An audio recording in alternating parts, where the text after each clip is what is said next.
فرقان یہ ضرورت شعری نہیں ہے کہ یہ باہم ایک چیز ہو. قرآن ہدا ہے، ہدی للناس، لیکن قرآن کی کچھ آیتیں، کچھ حصے بینات من الہدی ہیں اور کچھ حصے الفرقان ہیں.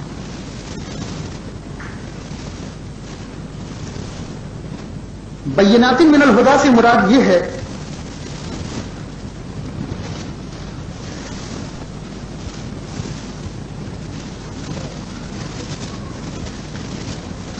کہ قرآن اپنے نزول کر قیامت تک کے لیے ساری انسانیت کے لیے ہدایت ہے. ایک بات، قرآن نفس دین، کل نفس دین جو زمین پر اللہ نے بھیجا ہے، اس کا ذخیرہ بھی ہے، اور پوری کائنات کی تاریخ اور اس میں دین اللہ کی بدلتی ہوئی تمام صورتحال کا اس میں بیان ہے. تو اگر یہ سوال کروں کہ الجنہ کی شریعت کیا تھی، اور یہ سوال اس لیے کیا جا رہا ہے کہ اس شریعت میں اور اس نظام میں ابلیس نے کیسے فساد پیدا کیا جو سبب بنا انسان کا زمین پر آنا. تو قرآن نے الجنہ کی پوری شریعت کو ایک آیت میں بیان کر دیا ہے. یا آدم اسکن، یہ فی الواقع یہ آیت ایسی ہے کہ اگر اس آیت کی تشریح کی جائے تو ہزاروں صفحات میں یہ تشریح آئے گی کہ نظام الجنہ کیسا ہے. یا آدم اسکن انت وزوجک الجنہ وَكُلَا مِنْهَا رَغَدًا حَيْثُ شِئْتُمَا وَلَا تَقْرَبَا هَٰذِهِ الشَّجَرَةَ فَتَكُونَا مِنَ الظَّالِمِينَ. یہی ہے کل شریعت. صبح ایک بات کا ذکر آیا تھا کہ وہ کون سا آدم تھا جسے فرشتوں نے سجدہ کیا. میں نے ذکر کیا تھا کہ وہ 2 in 1 ہے، یعنی آدم جمع ہوا.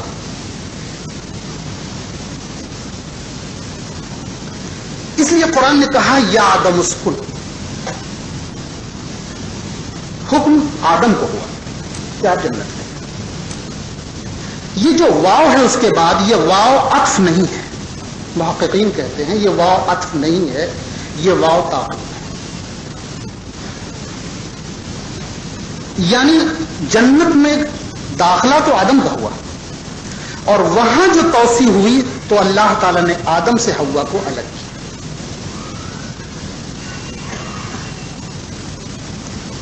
حوا آدم کی طرح تراب کی تخلیق نہیں ہے، وہ آدم کی کلوننگ ہے. اگر آپ غور کریں گے تو حوا آدم کی کلوننگ ہے. اس وقت جو کلوننگ ہو رہی ہے اس کا سب سے بڑا علاقہ تلی ہے. اسپلین سے ساری کلوننگ اس وقت زیادہ کلوننگ اسپلین سے کی جا رہی ہے. کچھ لوگوں نے ادھر کی اور پاؤں کے دیگر علاقوں کی یا کسی کے مسل سے کلوننگ کی ہے، لیکن اس وقت جو عام کلوننگ ہو رہی ہے وہ اسپلین سے ہو رہی ہے. اس حصے حضرت آدم کے جسم ہی کے ایک حصے کو الگ کر کے حضرت حوا کو بنایا گیا. تو آدم تراب سے بنایا گیا، حوا تراب سے نہیں بنائی گئی. اس وقت میں یہ گفتگو اس وقت زائد ہے کہ خود تراب کیا ہے.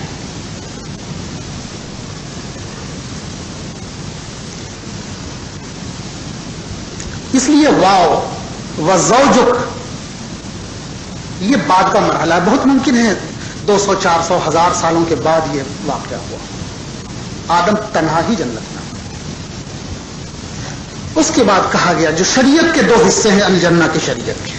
پہلا حصہ ہے وَكُلَا مِنْهَا رَغَدًا حَيْثُ شِئْتُمْ.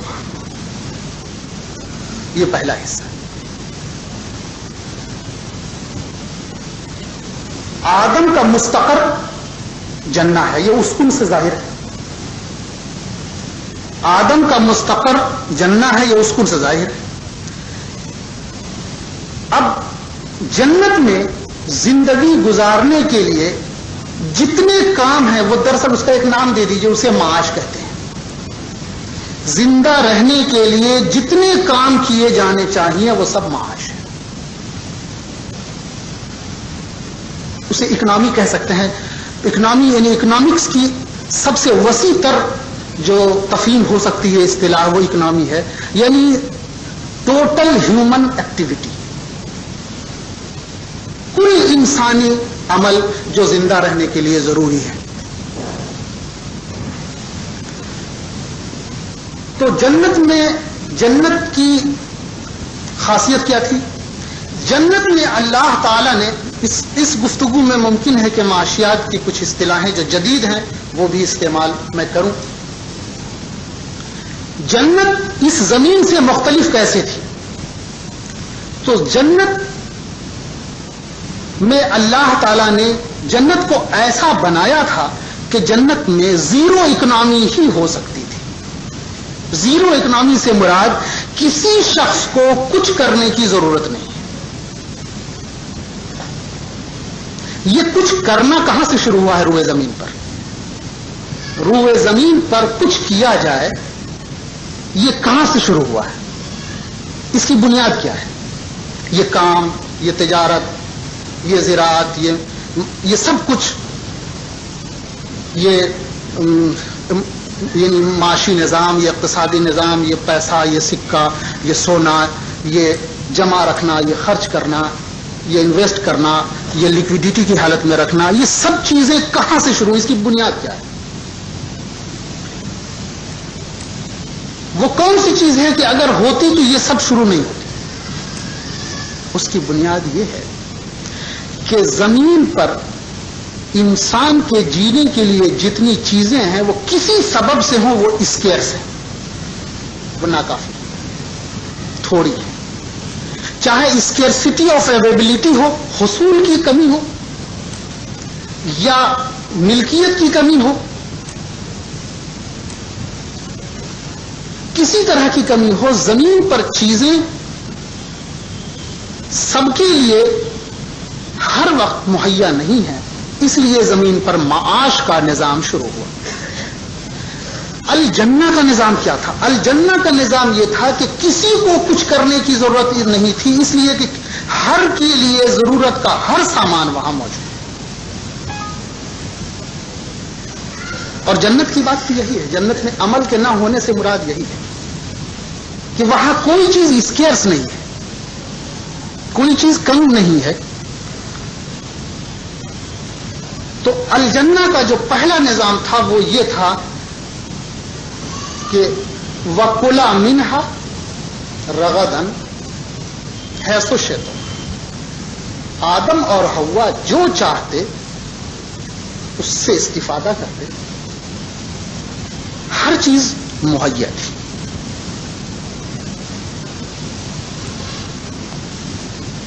یہ جنہ کا نظام تھا. وہاں کوئی چیز اسکیئرس نہیں تھی.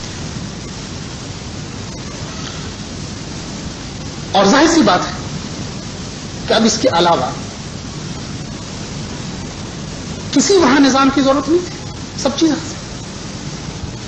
اب وہاں ایک اور نظام اللہ تعالیٰ نے دیا، اور وہ یہ جسے کہا جائے کہ منہا ولا تقربا هذه الشجرہ. دوسرا حکم یہ وہاں دیا گیا، ہر چیز کا استعمال کیا جائے الشجرہ کے قریب نہ جاؤ. میں اس وقت اس بحث میں بھی نہیں پڑتا کہ الشجرہ کیا ہے. تو آدم اور حوا کو وہاں جو شریعت ملی وہ یہ تھا کہ وہ اس پورے یعنی اس پوری جنت میں انہیں کچھ کرنے کی ضرورت نہیں تھی، کمانے کی، محنت کرنے کی، کسی چیز کی کوئی ضرورت نہیں، اس لیے کہ زندہ رہنے کا سارا سامان موجود تھا، مہیا تھا، فراہم تھا، اور اس پر استفادہ کی ساری آزادی تھی۔ یہاں بھی اگر سب کچھ حاصل ہو جائے تو کسی کو کچھ کرنے کی ضرورت نہیں، اسے زیرو اکنامی کہتے ہیں۔ اس کی پیچیدگیاں تو الگ ہیں۔ یروشلم کے ایک اکنامسٹ ہینس پیٹنکن ہے، اس نے یہودیت کے لیے یعنی اللہ تعالیٰ نے اسی زمین پر ایک نظام قائم کیا، جنتی کے اعتبار سے ایک نظام، اس کی بنیاد پر اس یہودیت نے آج ایک نظام وہ ڈیولپ کرنے کی کوشش کر رہے ہیں۔ ہینس پیٹنکن کا نظام ہے جو زیرو اکنامی سسٹم ہے، اور وہ یہ کہ 30 میں اللہ تعالیٰ نے بنی اسرائیل کو 40 سالوں تک بغیر کچھ کروائے ہوئے کھلایا۔ کوئی ہیومن ایکٹیویٹی نہیں تھی، کوئی اکنامک ایکٹیویٹی نہیں تھی، کوئی معاشی کام نہیں تھا۔ من اور سلوا یہ دو چیزیں فراہم کی گئیں اور کسی شخص کو زندہ رہنے کے لیے کچھ کرنے کی ضرورت نہیں تھی۔ تو زمین پر یہ جو معاش کا معاملہ ہے یہ اسکیئرس مینس ہونے کی وجہ سے ہے۔ الجنہ میں سب کچھ فراہم تھا، اللہ نے وہاں ایک چیز سے روکا، اور وہ ہے کہ الشجرہ کے پاس ہوا جائے۔ زمین پر بھیجنے کے لیے کیا کہا گیا؟ زمین پر کہا گیا کہ فی الارض مستقر و متاع، تو اسکول کی طرح زمین اب الجنہ کے بجائے زمین مستقر قرار پائی۔ لیکن یہاں اللہ تعالی نے یہ نہیں کہا کہ وَكُلَا مِنْهَا رَغَدًا ہے سو شئتما، یہ نہیں کہا، اس لیے کہ زمین پر رغدن کی کیفیت نہیں۔ زمین پر اللہ تعالیٰ نے متا دیا ہے۔ متا کسے کہتے ہیں؟ جیسے کسی شخص کا گھر ہے تو گھر میں رہنے کے سارے سامان موجود ہیں، کھانا بھی بہت ہے، اناج بھی ہے، اوڑھنے پہننے کے سارے سامان ہیں، لیکن وہی شخص 2 دن کے لیے وہاں سے دہلی جا رہا ہے تو وہ صرف ضرورت کے مطابق بستر، 2-1 کپڑے اور 1 ٹفن کیریئر میں جو راستے کا کھانا ہو سکتا ہے وہ لے کر جائے گا۔ اسی کھانے، اس کپڑے اور اس بستر کو متا کہتے ہیں۔ سورہ یوسف میں اللہ نے ان دا متاعنا، ظاہر سی بات ہے کہ پورا سامان گھر کا نہیں وہ لوگ لے گئے تھے، تو متا کہتے ہیں ضرورت زیادہ سفر کو، جہاں تھوڑا سا ضرورت کا سامان مہیا کیا جائے وہ متا ہے۔ تو اللہ تعالیٰ نے زمین پر الجنہ سے الگ جو نظام قائم فرمایا وہ یہ تھا کہ زمین پر لوگوں کو رغدن حیث الشئتما کی کیفیت نہیں نصیب اللہ تعالیٰ نے۔ یہاں کہا کہ یہاں تمہارے لیے متا فراہم ہے،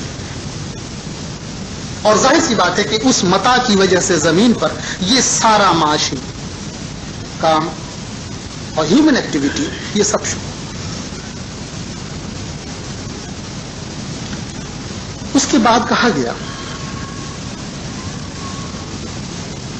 کہ حضرت آدم اور حضرت حوا وہاں سالہ سال تک رہے۔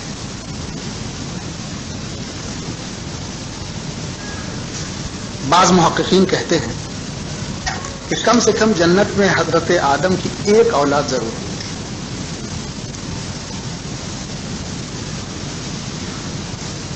ایک محقق کی رائے ہے، اس لیے اللہ تعالی نے کہا اہبطوا،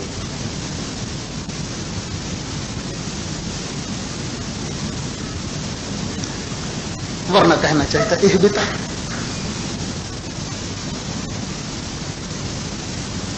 لیکن اور بھی تعویلات ہیں۔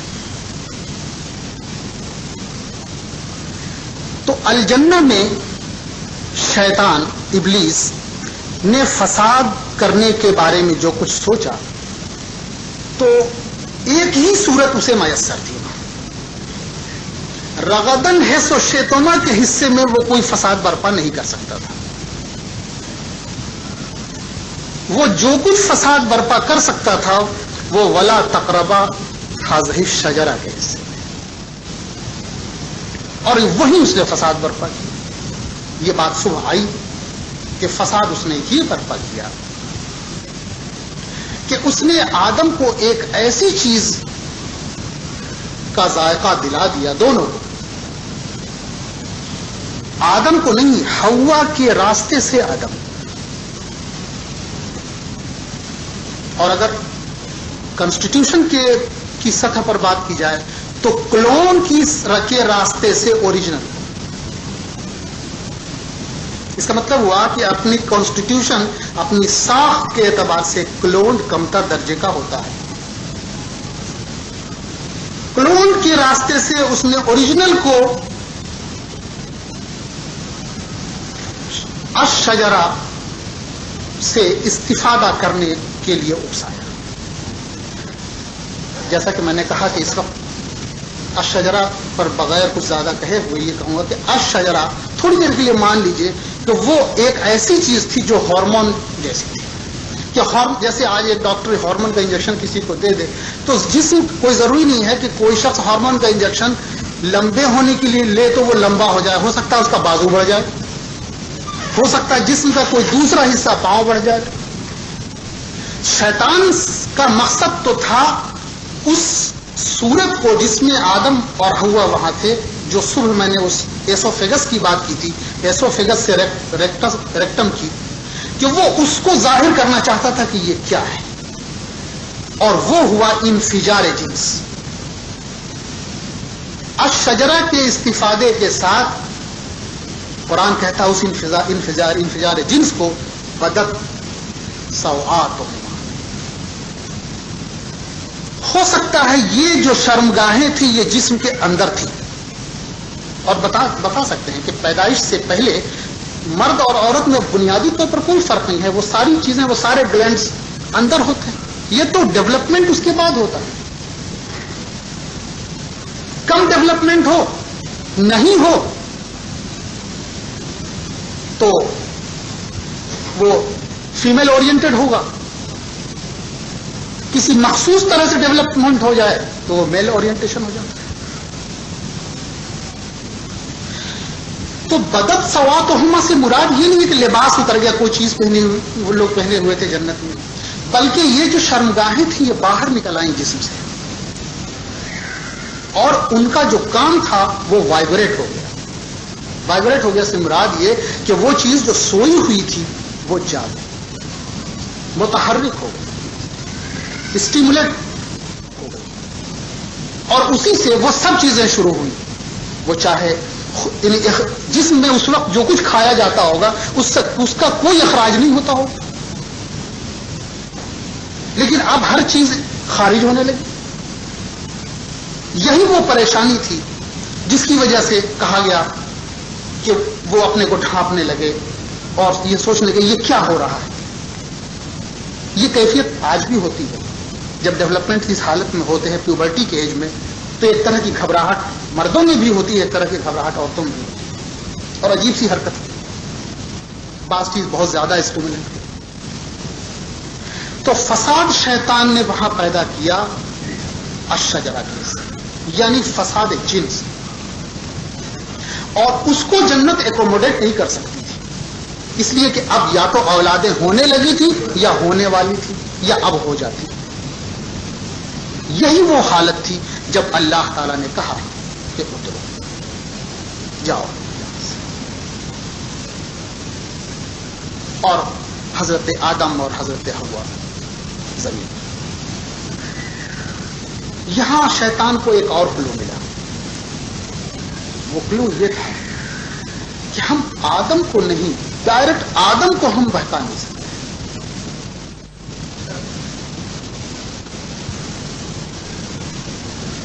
آدم کو آدم کے کلون سے بہکایا جا سکتا ہے۔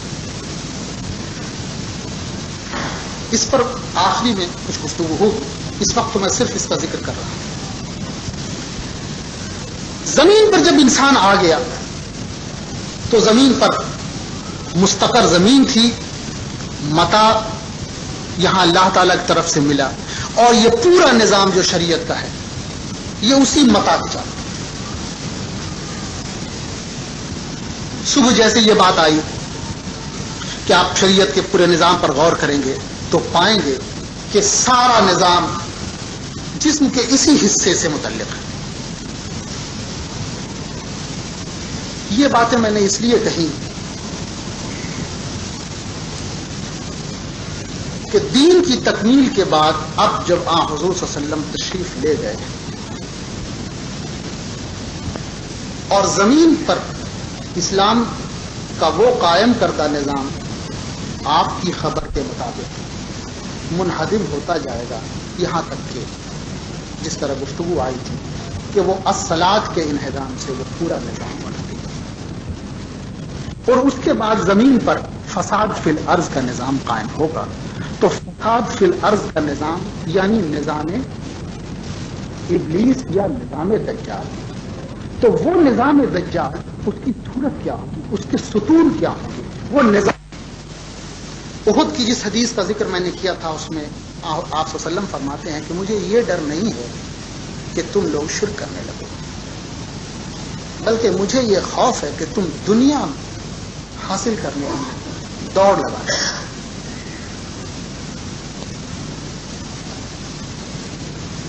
اور یہ بات جو کہی گئی کہ ہر امت کے لیے ایک فتنہ ہے، میری امت کے لیے جو خصوصی فتنہ ہے وہ ہے مال. تو یہ یعنی اس سے معلوم ہوا کہ زمین پر ابلیس کے فتنے کی دو بنیادیں ہیں، جنت میں ایک بنیاد تھی، زمین پر دو بنیادیں ہیں، ایک فتنہ مال اور دوسرا فتنہ جنس. میں اس طرح سیدھے سیدھے ان دونوں کا نام اس لیے لے رہا ہوں کہ سمجھنا زیادہ آسان ہو جائے. چنانچہ زمین پر جب شیطان نے حق کو گرانا چاہا تو اس نے ہمیشہ یہی دو فساد پیدا کرنے کی کوشش کی، فتنہ مال پیدا کرنے کی کوشش کی اور فتنہ جنس پیدا کرنے کی. لیکن اب تک جو کچھ بھی زمین پر اس نے نظام ایسا قائم کرنے کی اس نے کوشش کی وہ علاقائی نظام ہے.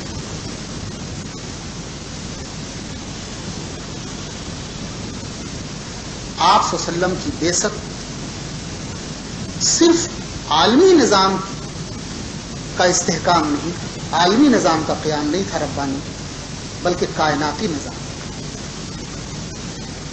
اس لیے کہا گیا کہ آپ رحمت اللہ.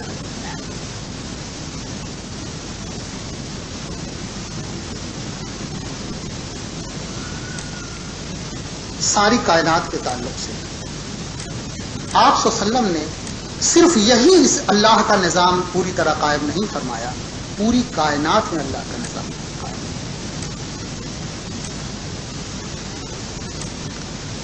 اور اب اس کے بعد جب انہدام ہوگا تو شیطان اپنا عالمی نظام بلکہ کائناتی نظام قائم کرنے کی کوشش کرے. تو ہم یہ دیکھیں گے اب اپنی گفتگو کہ زمین پر فساد فی الارض کی شروعات سے فتنہ مال کی کیا صورت ارتقا ہوگی اور فتنہ جنس کی کیا صورت ارتقا ہوگی. میں نے کہا اس سے پہلے کی نشست میں کہ 1923 میں جب خلافت کا خاتمہ ہوا اسلامی نظام کا انہدام شروع ہوا ہے انہدام ربا سے، انہدام نظام زکات سے. اور پہلی ضرب پڑی ہے کہ آپ صلی اللہ علیہ وسلم نے جو سود کو حرام قرار دیا تھا اور زکات کا نظام قائم فرمایا تھا، یعنی نظام صدقات قائم فرمایا تھا، اس نظام صدقات پر سب سے پہلی ضرب لڑائی گئی تھی شیطان کی طرف سے، جس کے لیے حضرت ابو بکر رضی اللہ تعالیٰ عنہ نے فرمایا کہ میں کب اس پر سمجھوتا نہیں کر سکتا. اور سب سے آخری ضرب اس نظام کے توڑنے کے تعلق سے جو لگائی گئی وہ نظام صلاح پر ہے، یعنی ٹوٹل اسلامک اتھارٹی کا خاتمہ جو خلافت کے خاتمے سے. ظاہر سی بات اس کے بعد شیطان وہ نظام جو وہ چپکے سے کہیں زمین کے کسی گوشے میں کنارے قائم کر رہا تھا، اب اس نے علانیہ عالمگیر سطح پر قائم کرنے کی کوشش کی، اور یہی چیز تھی 1929 میں گولڈ اسٹینڈرڈ کا خاتمہ۔ آج میں اس کی کچھ تفصیل دوں۔ دیکھیے، زمین پر مال کسے کہتے ہیں؟ مال بھی ایک بڑا مشکل لفظ ہے جو عربی ہے نہیں، لہذا جب کسی کے نہیں سمجھ میں آئے تو بات یہ کہہ دی گئی کہ جس کی طرف طبیعت مائل ہو وہ مال ہے۔ یہی، اس سے زیادہ راغب اصفہانی اور کچھ نہیں کہتے کہ طبیعت مائل ہو اسی لیے مال ہے۔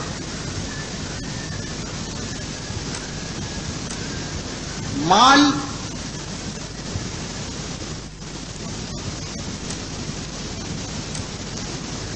جیسا کہ میں نے کہا، مال کی دو قسمیں۔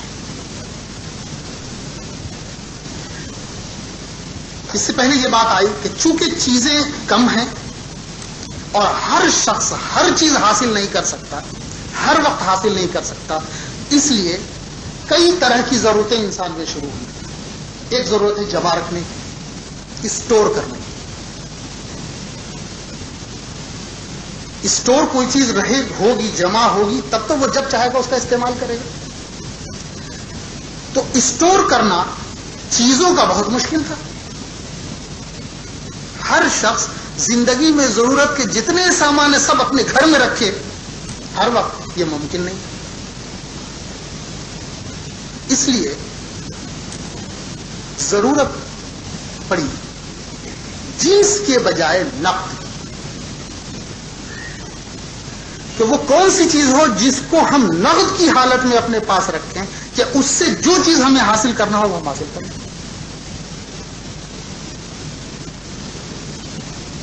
ضرورت کا تھوڑا سامان، تھوڑا گیہوں، تھوڑا چاول، تھوڑی اس طرح کی چیزیں انسان اپنے پاس رکھتا ہے، باقی جو چیز ہے وہ نقد کی حالت میں رکھتا ہے، اس سے جب چاہے وہ کوئی چیز حاصل کر لے۔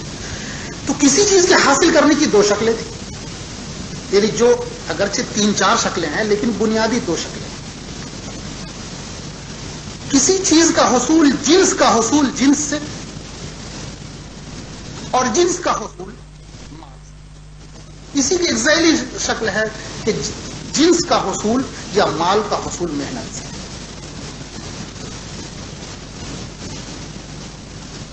وہ ایک تیسری شکل ہے، لیکن تبادلے کی جو شکلیں ہیں وہ تبادلہ ہے مال بمال یا جنس بمال یا مال بجنس، جو بھی اس طرح ہے۔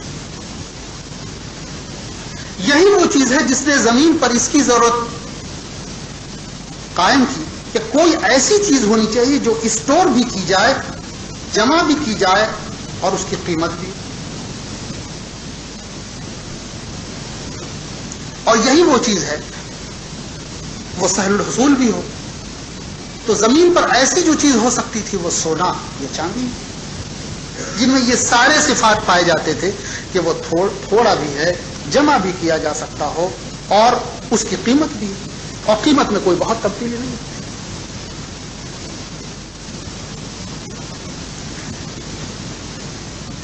لیکن سونے کے ہونے سے اس میں ایک اور خوبی تھی، وہ خوبی یہ تھی کہ ہر شخص کے پاس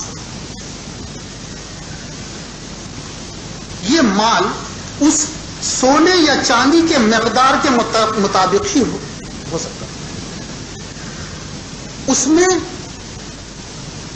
الاسٹیسٹی بہت کم ہے، یعنی جتنے کا سونا یا جتنے کا چاندی ہو اتنی ہی مالیت کا سامان اس کے پاس ہے۔ وہ دیکھیے، یہ فرق آپ حضرات پر واضح ہو جائے، قیمت اور قدر دو الگ چیزیں، پرائس اور ویلو دو الگ چیزیں۔ پرائس اور ویلو بالکل اپوزٹ ہے۔ ویلو کے کم ہونے سے پرائس بڑھ جائے، اور ویلو کے زیادہ ہونے سے پرائس گھٹ جائے۔ قدر کے زیادہ ہونے سے قیمت بڑھ جائے۔ تو سونا یا چاندی میں قدر اور پرائز برابر برابر ہے. 0 is equal to 0.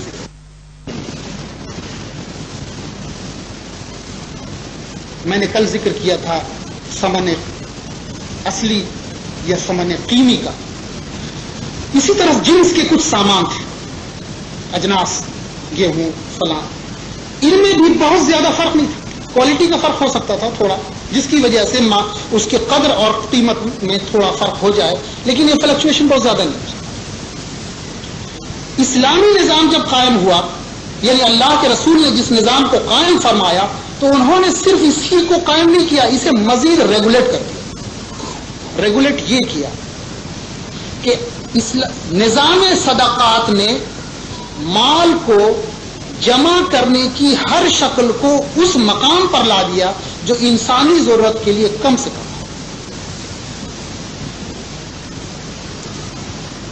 یہ ایک الگ اکنامکس کی بحث ہے کہ نظام زکوٰۃ سے مراد کیا ہے، اور یہ جو اللہ تعالیٰ فرماتے ہیں کہ یم حق اللہ ربا و یربی الصدقات، میں نظام ربا کیا ہے اور نظام صدقات کیا ہے. اسلامی نظام میں جو شخص مال جمع کرے گا، کنز کرے گا، وہ سزا پائے گا. جو ایسا مال رکھے گا جو نمو نہ پائے تو اسے سزا ملے گی. زکوٰۃ کی جو ادائیگی ہے، اس ادائیگی کی بنیاد یہی ہے کہ آپ ایک ایسے مال کو نمو سے روک رہے ہیں.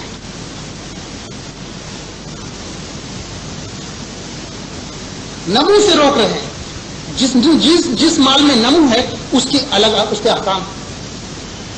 یہی وجہ ہے کہ مال کو کسی ایک شخص کے پاس جمع رکھنے، قرآن نے کیا کہا؟ ان المبذرین کانوا اخوان الشیاطین. ایسے مبذرین شیطان کے بھائی ہو سکتے ہیں. مبذر کون ہوتا ہے؟ یعنی بہت دقیق بحث کی طرف جانے کی ضرورت نہیں ہے. 2 حصہ ہے، پروڈکشن سائڈ اور ڈسٹریبیوشن سائڈ. اسلام نے دونوں کو ریگولیٹ کیا کہ کوئی شخص مال کو، پورے معاشرے کے مال کو، چاہے وہ جنس کی شکل میں ہو، چاہے وہ نقد کی شکل میں ہو، وہ اپنے پاس ایب نارملی اسٹور نہیں کر سکتا ہے. اسے پینلائز کیا جائے گا، سزا دی جائے گا. چاہے وہ جائیداد کی شکل میں ہو، ایک شخص جیسے مر جائے اس کی جائیداد فوراً پٹ جانی چاہیے. اور وہ ایسا بھی نہیں کہ ایک شخص لاکھوں یا کروڑوں روپیہ رکھ رہا ہے، نہ وہ معاشرے میں اسے فلو کر رہا ہے اور نہ وہ خود اس سے استفادہ کر رہا ہے، تو اس مال پر اسے زکوٰۃ دینا. یہ 2.5% یہ پینلائزیشن ہے. یعنی کسی بھی صورت سے اسلام قرض کو بالکل نہیں روکتا. قرض سے مراد یہ کہ مال انسان جمع کرے، لیکن مال ایسا جمع نہیں کرے، neither in kind Noor in cash, جو نمو کے بغیر. اور اگر نمو کے بغیر ہے تو اسے اس پر اتنا ادا کرنا ہوگا، معاشرے کو اتنا دینا ہوگا تاکہ معاشرے میں یہ فلو ریگولیٹ ہو. یہ نظام صدقات. اور ربا کیا ہے؟ نظام ربا یہی ہے کہ ریگولیٹ، یعنی معاشرے کے تمام پروڈکشن کو، تمام پروفٹ کو ایک جگہ جمع کر دیا گیا. پوری دنیا کی دولت 4 5 10 لوگوں کے ہاتھوں میں آ جائے، پورے معاشرے کی دولت 10 5 لوگوں کے ہاتھوں میں آ جائے، اور وہ اسی مال کو استحصال کرنے کے لیے استعمال کرے. یہ نظام ربا ہے. میں نے مختصر یہ بات. دوسری چیز جس کو اسلام نے ریگولیٹ کیا وہ ہے ڈسٹریبیوشن، کہ کوئی شخص ڈسٹریبیوشن کو روک نہیں سکتا ہے. ڈسٹریبیوشن کو، تقسیم کو، مال کی یا جنس کی تقسیم کو، اگر کوئی جنس کی تقسیم کو روکتا ہے تو وہ احتکار ہے. معاشرے میں چاول ہے لیکن کوئی چاول نہیں بیچ رہا ہے تو یہ احتکار. اور پیسہ ہے اور پیسے کو وہ نہیں فلو میں آنے دے رہا ہے. قرآن نے کہا وبالوالدین یعنی وہاں سے وقضى ربک الا تعبدوا الا ایاہ، یہ تو ایک حکم ہے توحید کا. پھر کہا گیا اسی کے ذیل میں وبالوالدین احسانا. اس کے بعد پھر اس کی تفصیل تھوڑی بیان کر دی گئی. اس کے بعد کہا گیا وآت ذی القربى حقہ والمسکین وابن السبیل، اور کہا گیا ولا تبذر تبذیرا. میں ایک مثال مان لیجیے، ایک شخص کی آمدنی 1 روپے ہے اور 10 آئٹمس ہیں، 10 لوگ ہیں جو اس سے استفادہ کرنے والے ہیں، بالواسطہ یا بلا واسطہ وہ اس کے مستحق ہیں. اب وہ شخص تھوڑی دیر کے لیے مان لیجیے کسی کو 5%، کسی کو 15%، کسی کو 10%، اس طرح سے وہ 10 لوگ جس میں وہ خود ایک شامل ہے، ایک فرد، اس مال کی وہ تقسیم کرتا ہے. تھوڑی دیر کے لیے یہ مان لیجیے کہ زید جو جس کا یہ 100 پیسے کے برابر یہ مال ہے، وہ اس کے اپنے حصے میں 10% آتا ہے، تو یعنی 10 پیسہ وہ اپنی ذات پر استعمال کرے گا. اب اگر وہ 10 پیسے کے بجائے 20 پیسہ اپنے پر استعمال کرتا ہے تو وہ اصلاً کیا کرتا ہے؟ اصلاً وہ کسی دوسرے کا حق اس نے مارا ہے.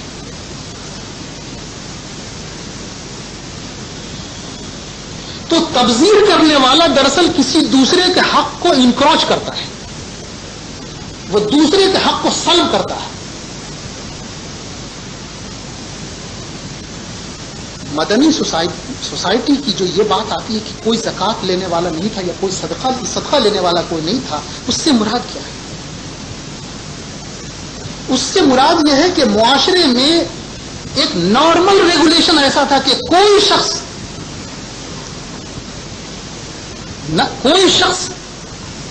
اگر بہت امیر، کوئی شخص ایسا نہیں تھا کہ بہت امیر ہو، تو ایسا بھی کوئی شخص نہیں تھا جو ضرورت مند ہو اسے کے پاس. اور ایک اسلامی سوسائٹی میں ایسا کوئی شخص ہو ہی نہیں سکتا ہے جو کسی نہ کسی فرد کے تحت نہ آتا ہو. اگر اسلامی نظام میں معاش کے تمام امور یعنی نظام صدقات کے مطابق ہوں.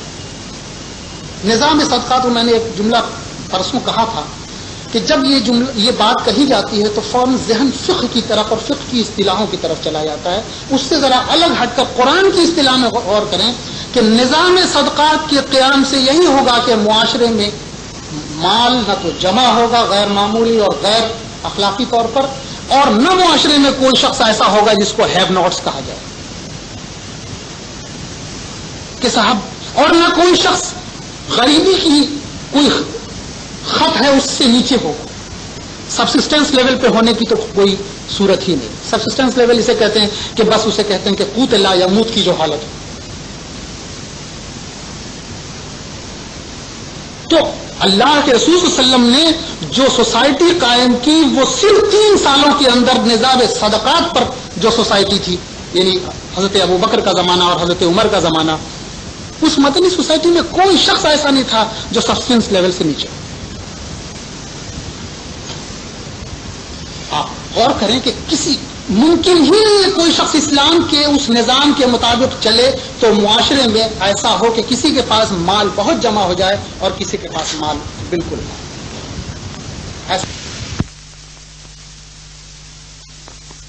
مونوپولی نہ ہو تو اولیگوپولی ہو جائے، اگر اولیگوپولی نہ ہو تو مونوپولسٹک کمپٹیشن ہو جائے. اچھا، مونوپولی کہتے ہیں خرید اور فروخت. مونوپولی اور مونوپسونی 2 اصطلاحیں ہیں، یعنی خرید کے نظام میں کلی اجارہ داری کسی کی ہو جائے یا فروخت کے نظام میں کلی اجارہ داری اس کی ہو جائے. سارے مال کا بیچنے والا ایک ہی آدمی ہو، اور یہ اگر 2-4 لوگ ہوں تو اسے اولیگوپولی کہتے ہیں، اولیگوپسونی کہتے ہیں. اور اگر ایک گروپ ہو 10-12-15 لوگوں کا گروپ ہو اور وہ مل کر آپس میں یہ کریں تو اسی کو مونوپولسٹک کمپٹیشن کہتے ہیں. اجارہ دارانہ تصادم. یہ نظام ربا کی تشکیلات ہے. اور مختصر کرنے کے لیے میں یہ بات کہوں کہ اس وقت وہ نظام جو IMF اور ورلڈ بینک کے ذریعہ قائم کیا جا رہا ہے وہ نظام یہ ہے کہ اب وہ بھی نہ ہو کہ دنیا میں دوسرے کوئی لوگ نہیں، صرف وہی ایک قوم ساری دنیا کی تمام ملکیت، تمام چیزوں، تمام خرید اور تمام فروخت کی مالک اکیلے ہو جائے۔ یہ انفجار کیسے ہوا مال کا؟ یہ بات تو آپ حضرات کے علم میں آ گئی ہوگی کہ اگر معاشرے میں سونا اور چاندی کی جو مقدار ہوگی وہی مال کی بنیادی مقدار ہے۔ یہ نوٹس کی ضرورت، یہ نوٹس یا سکے، اس کی ضرورت کیسے آ پڑی؟ کمانے کی ضرورت اس لیے ہوئی، ارن کرنے کی ضرورت اس لیے ہوئی کہ زمین پر رغدن کی کیفیت نہیں تھی، متاع کی حالت تھی۔ اور سکے اور نوٹس کے اجرا کی ضرورت کیوں ہوئی؟ اس کی وجہ یہ تھی کہ ایک تو سونا کا تبادلہ کرنا مشکل ہوتا تھا، دوسری چیز ہے کہ وہ آسانی سے اس کے کھو جانے کا بھی ڈر تھا، تیسری چیز ہے کہ اس کا رکھنا اور ہمیشہ اپنے ساتھ لے جانا مشکل تھا۔ اسی لیے کہا گیا کہ بھائی اتنا سونا تو کمرے میں رکھ لیتے ہیں اور یہ ثبوت فراہم کریں گے کہ ہمارے یہاں اتنا سونا ہے، اور اس کی بنیاد پر ہم نے ایک کاغذ لکھ دیا کہ فلاں کو اتنی چیز دے دی جائے۔ تو نوٹس یہی ہے، نوٹس کے معنی نشانی، وہ ایک طرح سے ایک ہنڈی ہے، ایک کاغذ ہے جو کسی نے کسی کو روکا لکھا ہے۔ چونکہ بہت زیادہ لوگوں کو کرنا تھا، اسی لیے سرکار نے کہا کہ بھئی اسے چھاپ دیتے ہیں، ہاتھ سے لکھنے کے بجائے چھاپ دیتے ہیں۔ اور یہی صورتحال اس کی ریزگاری کے تعلق سے یہی صورتحال پوائنٹس کی۔ تو جب گولڈ اسٹینڈرڈ تھا تو اس وقت زمین پر لوگوں کے پاس بنیادی جو مال کی شکل تھی وہ سونا یا چاندی، سونے کے سکے تھے یا چاندی کے سکے تھے، یعنی لوگوں کے پاس جو کچھ مال تھا اس کی قیمت اور اس کی قدر برابر تھی۔ جس کے پاس جتنی قیمت ہے اس کے پاس اتنی قدر ہے، پرائس ویلو کے برابر ہے۔ تھوڑی دیر کے لیے مان لیجیے کہ 1923 میں نیٹ بنی، میں جائیداد کو نہیں شامل کر رہا ہوں، یعنی تمسکات کو نہیں شامل کر رہا ہوں، دیگر چیزوں کو نہیں شامل کر رہا ہوں، اجناس کی شکل میں جو مال ہے اس کو نہیں شامل کر رہا ہوں، میں صرف کہہ رہا ہوں کہ جو نقد کی حالت میں ہے، بنیادی نقد کی حالت میں، مان لیجیے 1923 میں ہندوستان کے تمام لوگوں کے پاس کل ملا کر جتنا سونا اور چاندی تھا وہ مان لیجیے 1 کھرب کے برابر۔ 1 کھرب کوئی ڈینومینیشن رکھ لیجیے، 1 کھرب رتن سونے کے برابر، یہی کچھ ہے۔ اب پورے معاشرے میں 1 سال کے اندر جو تبادلہ ہوگا، یہاں ایک اور پہلو آ جائے تب یہ گفتگو کروں گا۔ اسلام نے ایک اور چیز کو ریگولیٹ کیا کہ معاش جب ہے تو معاش میں معاشی کام جب ہوں گے تو معاشی کام کس چیز کا نام ہے؟ معاشی کام کا نام ہے تبادلہ۔ تبادلہ کی کتنی شکلیں ہیں؟ تبادلہ کی 2 شکلیں ہیں، ایک جائز اور ایک ناجائز۔ تو ناجائز جتنی شکلیں ہیں وہ ناجائز ہیں۔ مثلا یہ کہ آپ جا رہے ہیں، کسی نے آپ کو ریوالور دکھا کر آپ سے پیسہ چھین لیا، تو یہ تبادلہ تو ہوا مال کا، لیکن ظاہر سی بات یہ جائز نہیں ہے، ان لافل ہے، اللیسٹ ہے۔ مال کا تبادلہ انسانی حیات میں کتنی شکلیں ہیں؟ چند شکلیں ہیں، 4 یا 5۔ ایک تبادلے کی شکل ہے تبرع۔ میں کم کر کے بتا رہا ہوں، 5 شاہ صاحب نے 5 کیے ہیں، 5 میں 2 ایک کھیر میں جمع کر دے رہا ہوں۔ تبرع، چاہے جس نیت سے ہو، کوئی کسی کو مال دے دے، اجر کی نیت سے دے۔ ہبہ اور تبرع کو میں ایک کر دے رہا ہوں۔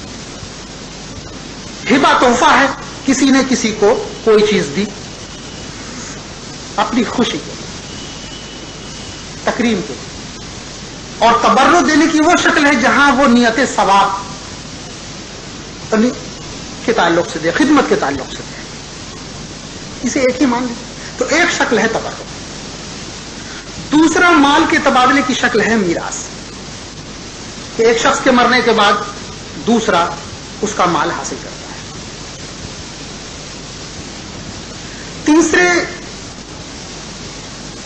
تیسری شکل جو ہے وہ ہے وقف. تو وقف کا تعلق ہے تو بندوں سے، لیکن وہ دراصل اللہ تعالیٰ کو لوٹانا ہے. شاہ صاحب نے کہا کہ پوری روئے زمین وقف کے مالک ہے، اللہ کی ملک ہے اور انسان کو متولی بنایا گیا ہے. تو یہ تبادلے کی تیسری شکل ہے. تبادلے کی آخری شکل ہے بے. اب بے کی جتنی شکلیں ہو سکتی ہیں، مال بمال، جنس بمال یا جس طرح کی خدمت بمال خدمت تک، یہ بے ہی. اسلام نے ہبا کو، تبرع کو، ظاہر سی بات ہے کہ اس میں مال کے اضافہ کی کوئی شکل تو ہے نہیں، روکنے کی شکل تھی. تو اس کو بڑھانے کے لیے فضیلت اس کی بیان کی کہ لوگ تحفہ دیں، نیک کام کریں. میراث میں روکنے کی شکل تھی، ظلم کی شکل تھی کہ کوئی کسی کا مال روک لے. تو اسلام نے ایکسٹرا آرڈنری احکامات دیے. ایک تو دیا کہ کوئی ڈرایا کہ کوئی کسی اپنے کسی وارث، جائز وارث کو سے مال نہ چھینے، جو اس کا حق جاتا ہے وہ اس کو دے. ایک اتنا ایکسٹرا آرڈنری حکم دے دیا کہ اگر ایک شخص نے کوئی ایسی وصیت کی ہے جس کے سامنے وصیت کی گئی ہو اور اسے محسوس ہو کہ وہ ظلم کر رہا ہے اس کے ساتھ جس کا حق ہے، تو وہ اس میں اس ظلم کو ختم کرنے کے لیے وہ تصرف کر سکتا ہے.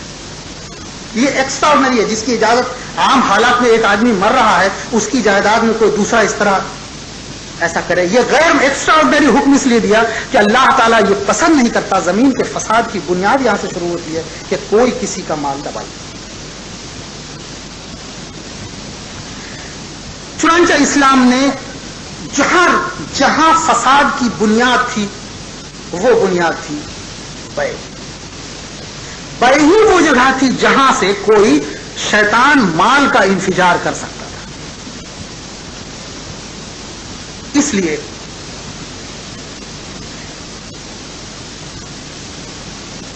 قرآن نے ربا کو بے کے بالمقابل رکھا ہے.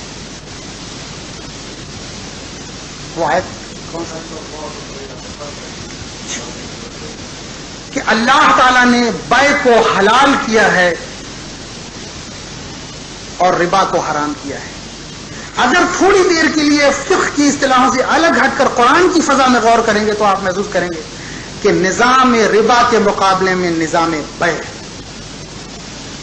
یہ نظام بے ہی نظام صدقات ہے.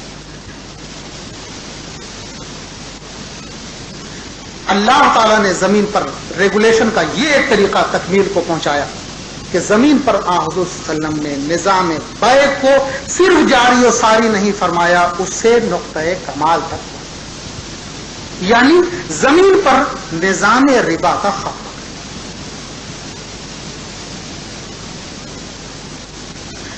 مال کے اسٹور کرنے کی اور دوسروں کا حق غصب کرنے کی اور زمین پر فساد، مال کے انفجار کو واقع کرنے کی جتنی شکلیں تھیں اسلام نے اس کو بند کر دیا. یہی وہ بات تھی کہ ابلیس اس سے بالکل ظاہر سی بات ہے اس کا پورا قلعہ ڈھہ چکا تھا. اس کا پہلا حملہ اسی پر. تاریخ کے بین السطور میں یہ بات، یعنی تاریخ کے الفاظ سے یہ بات نہیں سمجھ میں آتی کہ مانعین زکوٰۃ نے زکوٰۃ دینے سے انکار کر دیا تھا تو وہ اتنا بڑا فساد کون سا تھا کہ حضرت ابو بکر نے کہا کہ ہم کسی صورت سے سمجھوتا نہیں کر سکتے. اور میں اس کے خلاف جہاد کرنے سے مراد کیا ہے؟ آخری حد تک جانا، ٹو دی لاسٹ ریسورٹ جسے کہا جاتا ہے کہ آخری عمل بھی کرنا جو اس کے لیے ضروری ہے. اور اس کی انتہا بھی ہے کہ انہوں نے فرمایا کہ میں کوئی اگر میرا ساتھ نہیں دے گا تو میں تنہا لیتا ہوں. 1929 میں صورتحال یہی تھی کہ جتنا سونا اور جتنا چاندی تھا اتنے ہی مال پر ٹرانسفر ہو سکتا تھا. پورے سال میں